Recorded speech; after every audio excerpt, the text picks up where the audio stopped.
falar. Jesus, ele escolhe primeiramente 12 discípulos, escolhe um por um, a dedo, e certa feita Jesus chama eles, sopra o Espírito sobre eles e os manda pregar o Evangelho. E eles vão, pregam o Evangelho, voltam, e Jesus agora escolhe mais 70 discípulos e manda-os da mesma forma que mandou os 12 pregarem o Evangelho, entrarem nas cidades, entrarem nas residências e ganharem almas.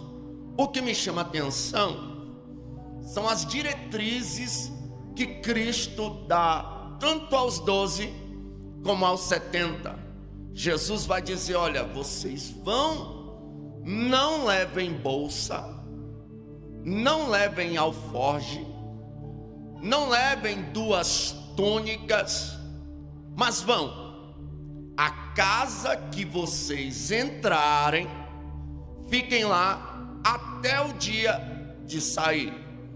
O que vos colocarem na mesa, comam. Ao chegar na residência, declarem a paz. Se houver ali alguém que tem paz, a paz repousará sobre ele. Se não houver, a paz retornará para vós. Preguem. Se houver alguém enfermo ali, os curem em meu nome. E se não receberem a mensagem, ao sair da cidade, sacuda o pó de poeira dos vossos sapatos. Haverá mais vigor para Sodoma e Gomorra do que para tal cidade que não receber a mensagem, que não receber o Evangelho. E Jesus ordena que eles anunciem que é chegado o reino de Deus. Jesus diz a eles: olha, vocês não vão levar bolsa, não. Vocês não vão levar alforge, não. O objetivo não é este. O objetivo é ganhar almas. Vocês vão à casa que vocês entrar, lá vocês fiquem.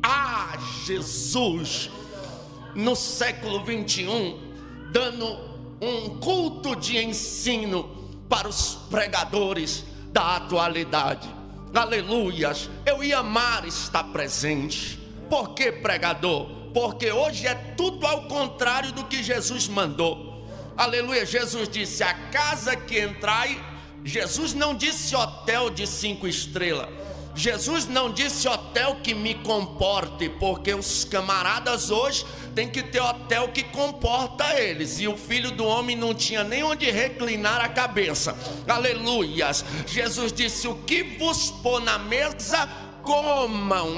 Jesus pregando para eles hoje, porque eles querem almoçar nas melhores churrascarias, e se não levar eles, eles ficam embirrados com raivinha. Querem frutas, eles escolhem até tipo de frutas para levar para eles nos hotéis. Tem deles que nem o culto assiste, querem um camarim na hora do culto para depois fazer a sua apresentação. Estão achando que Jesus os enviou para serem popstar gospels. Estão achando que Jesus os enviou para enriquecer, aleluia, com o dinheiro da igreja. Estão achando que Jesus os enviou para serem artistas de púlpito. E Jesus não tem negócio com artista. Quem gosta de artista são os programas do Raul Gil e outros programas de calouro. Deus não tem negócio com artista. Deus está procurando missionários natos que tenham amor pela obra, que o seu desejo seja ganhar almas. Mas que está uma palhaçada gospel, está, irmão. Infelizmente está.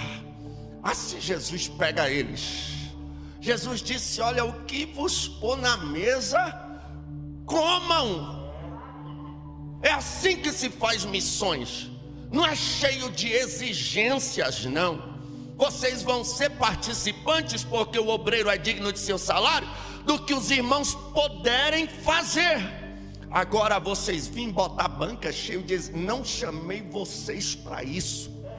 Vão à casa que arrumarem lá para você ficar, fique. E não é fácil. Eu cheguei em um estado brasileiro, que eu não vou dizer que foi a Bahia por ética, eu amo a minha Bahia, não é nem minha, mas eu tomei posse. Não nasci lá, mas minha esposa é baiana, então Bahia produz coisa boa demais. E quando eu cheguei lá para pregar, numa cidadezinha lá perto das Agrovilas, se tiver algum baiano aí daquela região, conhece, num lugar chamado Serra do Ramalho, em um povoado chamado Boa Vista, lá deve ter aproximadamente hoje 500 casas no máximo. Na época que eu fui lá, nós andamos em estrada de terra um monte de quilômetro, e o carro que nós estávamos estava sem ar-condicionado, a gente estava com a janela aberta. Eu cheguei lá marronzinho de tanta poeira, a boca seca. A irmã veio de lá numa simplicidade, aleluias, e disse assim: irmãos missionários, vocês querem água? Eu disse: sim, irmã, eu estou com muita sede. Ela foi lá e pegou a garrafa de água. E lá não existe água tratada pela CAESB, lá não existe água encanada. A água lá é do Velho Chico. A água do Velho Chico é mais ou menos da cor dessa parede, bem amarelinha. Quando eu olhei aquela água, parecia suco de tamarindo. O Espírito Santo já bradou: beba e não faça nem careta. Irmãos, pense numa água gostosa. Aleluia. Eu estava recém-casado, eu já olhei, e hoje eu vou saber se a minha esposa é missionária mesmo ou é fogo de palha. Quando as roupas sujaram, ela foi com as meninas lá para a beira do rio, pegou a roupa e começou a bater lá, e lavando roupa na beira do rio. Eu olhei, que bonitinho, fiquei mais apaixonado por ela ainda. Falei: está aprovada para fazer a obra. Aleluia. Porque tem gente: eu não como isso, não vá para o campo. Eu não gosto disso, não vá para o campo. Eu não posso pisar em chão sujo, não vá para o campo. Pelo amor de Deus, fique em casa com seu paninho, com seu lencinho, orando por quem vai, mas não passe vergonha na igreja. Porque o campo missionário não tem lugar para gente fresca, e perdoe a expressão. É por isso que Jesus diz que grande é a seara e poucos são os ceifeiros. Porque artista todo mundo quer ser, os grandes púlpitos todo mundo quer assumir, mas fazer missão de verdade são poucos que querem ir. Alguém disse a mim: pastor, olha, pregador Gabriel, você tem uma boa mensagem, você tem até influência na internet, mas se você não mudar o seu estilo de pregar, o mercado não vai te aceitar. Eu olhei assim: como assim? Ele disse: pois é, rapaz, se tu não se aprumar, mudar o seu estilo de mensagem, tu até tem mercado, mas o mercado não vai te aceitar desse jeito. Aí eu fui para casa pensando nisso: Jesus, como assim o mercado não vai me aceitar? Jesus disse a mim: fique tranquilo, se o mercado não te aceitar, a seara é grande, tem vaga. Vem para a seara, porque os campos brancos já está só precisando de gente para ir lá e arrancar as almas que estão indo ao inferno, trazê-las para ir para o céu. Oh glória, aleluia, glória seja dada ao nome de Jesus. Aí o que acontece, irmão? Olha só, eles vão de 2 em 2. Chega lá, o negócio fica bom. Por quê? Porque eles expulsam demônios em nome de Jesus Cristo. Eles curam enfermos em nome de Jesus Cristo. Sabe por quê? Porque Jesus deu a eles. Jesus disse: eis que vos dou poder e autoridade sobre serpentes e escorpiões. Não adianta ter uma oratória perfeita. Isso a maioria dos professores universitários tem. Não adianta ter vários diplomas de teologia. Isso todos os padres têm. Não adianta ser alguém culto, poliglota, falar diversas línguas. Isso aí qualquer professor de línguas de universidade consegue fazer. Não adianta ter tudo isso aí e não ter poder na vida. Não se faz missão sem poder. Eu não estou dizendo aqui que alguém não deva estudar, pelo contrário, crente tem que meditar nas escrituras de dia, de noite, de madrugada, aleluia, e andar meditando, ter a Bíblia na mente, no pensamento, gostar da palavra, amar a palavra, porque a palavra muda, transforma, liberta. Conhecereis a verdade vos libertará. Mas ter mensagem sem poder, aleluia, é mesmo que ter uma espada desafiada, aleluia. E para o campo missionário sem graça, sem unção, sem presença de Deus, é a mesma coisa que ir pescar sem anzol. Não dá certo, não vai pegar peixe. Mas quando se tem graça, quando se tem poder, pode até não falar bem, pode até falar Deus, o Jesus, mas quando prega, aleluia, a palavra entra no coração do pecador e produz frutos 100 por 1. Nesta mesma ocasião dessa viagem missionária, entenda que a presença, a graça faz. O Dr. Moody, ele diz para a gente pregar em tempo e fora de tempo. Se preciso, use palavras. O nosso testemunho deve ser a maior pregação. E eu gosto muito de pescar, eu amo pescar. Se eu fosse um dos discípulos, eu seria Pedro, Tiago ou João, que eu amo pescar. Aí eu vi um senhor lá, chamam ele de Dizim, arrumando o barco para ir pescar. Eu disse: Dizim, eu posso ir pescar contigo lá na Bahia? Ele disse: pode sim. Eu falei: calma aí, eu vou só buscar uma roupa. Eu fui. A irmã dele, crente de rachar, me chamou, disse assim: Gabriel, pelo amor de Deus, não pregue para ele. Eu falei: por quê? Ela disse: ele odeia crente, ele é o mais duro da família. Eu falei: tudo bem, não vou pregar. E eu fui pescar com ele, deixei ele conversando, paramos num ponto e começamos a pescar. E eu comecei a pegar uns carazinhos desse tamanho. Quando eu puxava os carazinhos, eu dizia: glória a Deus. Ele olhando para mim assim. E eu comecei a pegar carazinho um atrás do outro, e ele sem pegar nada. E eu puxava: glória a Deus, uns carazinhos pequenininhos. Glória a Deus, glória a Deus. E ele olhando aquilo. Aí olha como é que Jesus trabalha. Eu pegando só carazinho pequenininho, ele pega um peixão grandão. Na hora que ele puxou, ele gritou: glória a Deus. Eu falei: já era, esse aí tá pego. Não falei nada, continuei ali. Quando voltamos, na hora da despedida, ele foi lá com os irmãos. Na hora que eu vi ele chorando, eu falei: agora que eu puxo esse peixe. Eu falei: quer voltar para Jesus? Ele disse: agora. Hoje é presbítero lá em Cristalina de Goiás. Porque é assim que Deus faz. A unção faz toda a diferença. Não adianta cantar contralto, soprano, baixo, grave, médio, se não tiver a graça, se não tiver a essência. Aleluia, é bonito cantar bem, é maravilhoso, mas o que faz a diferença é a unção. O que salva o pecador é a presença. A Bíblia diz que o Espírito Santo é quem convence do pecado, da justiça e do juízo.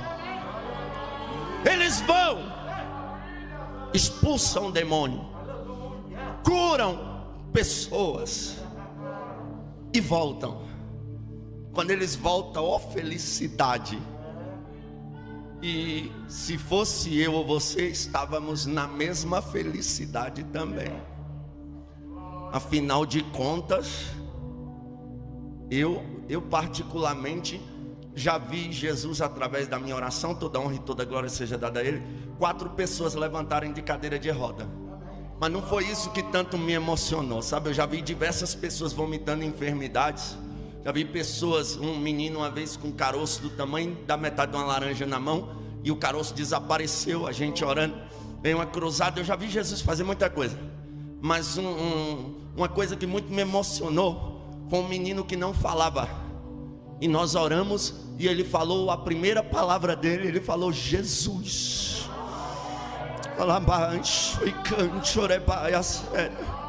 E eu fiquei muito feliz, eu fiquei muito feliz, porque a gente fica feliz ao ver Jesus operar.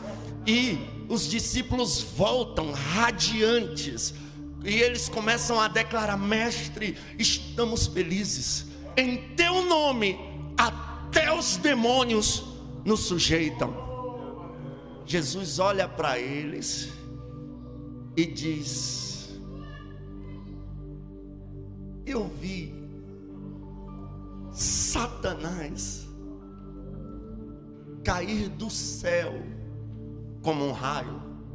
Tem até uma música de uma cantora aí do mundo que ela diz: a minha sorte grande foi você cair do céu, meu querubim de luz. A música é uma declaração total ao Satanás. Jesus disse: eu vi Satanás cair do céu como um raio. Por quê? Porque o coração dele se enche de orgulho. O rei de Tiro, ele é comparado ao diabo porque ele se encheu de orgulho, mas a Bíblia diz que ele não passava de um homem e morreu pela espada de Alexandre o Grande.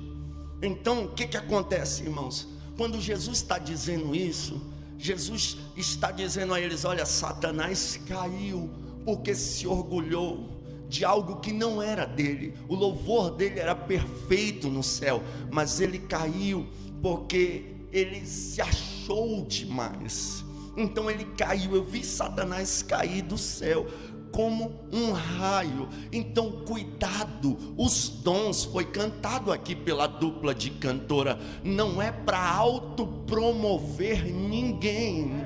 Aleluia, glória seja dada ao nome de Jesus. Eu posso orar e acontecer diversos tipos de milagres, isso não me faz melhor do que nenhum irmão que congrega comigo. Eu posso ser pastor presidente da maior igreja de Brasília, isso não me faz maior do que nenhum dos irmãos. Eu posso, aleluia, ser um bom regente, um bom tocador, isso não me faz melhor do que ninguém. Os dons não é para promover ninguém. É por isso que tem muita gente beijando a lona. Por quê?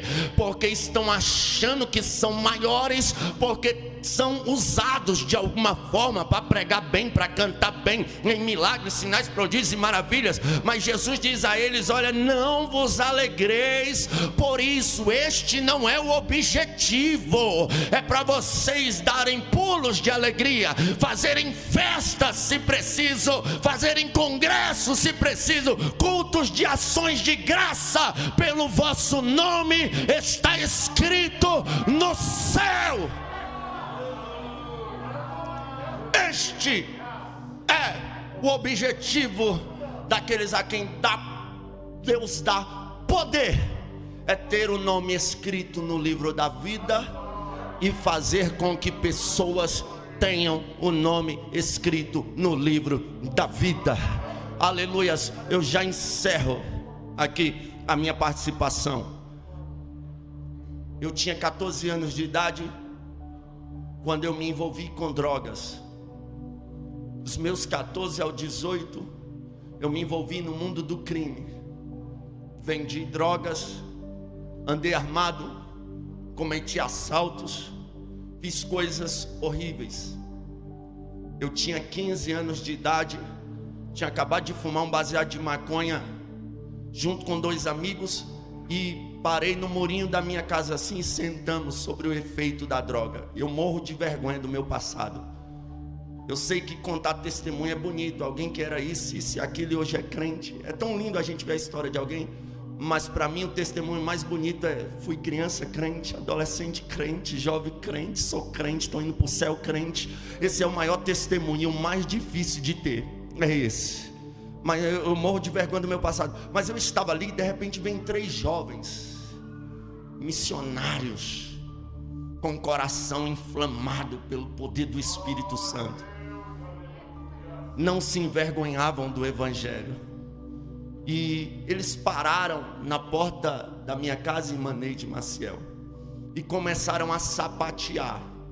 Pense, eu não entendia nada de Evangelho, doidão de maconha, olhando 3 jovens sapateando. Um pegou na mão do outro e eles começaram a virar para um lado e para o outro assim, e terra, manto, fogo, e a glória desceu, e ele sapateava que chega a poeira, cobria. Um amigo meu olhou assim e falou: vixe, eles estão doidão.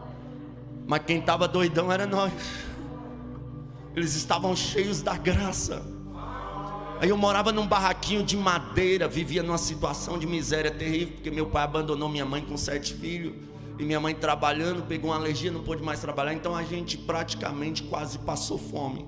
Era a situação que a gente vivia. Aí aqueles jovens começaram a marchar e falar línguas estranhas. O do meio começou a falar mais alto. Ele apontou para a minha casa e disse: hoje essa casa está em ruína, hoje essa casa está em miséria, mas de dentro dessa casa Deus vai levantar pregador, Deus vai levantar profeta para pregar o Evangelho na nação brasileira. Não sei aonde estão aqueles jovens, mas a profecia está pregando aqui hoje, porque alguém teve coragem de ir lá e profetizar. Eu vou liberar uma palavra profética. Deus vai levantar um exército aqui esta noite para arrancar jovens que estão no tráfico, nas drogas, no homossexualismo, no lesbianismo, na idolatria. Aonde estiver gente perdida, Deus está levantando um exército, um missionário, aleluia, que não está interessado em ser artista, em se autopromover, mas está interessado em resgatar as almas que estão indo para o inferno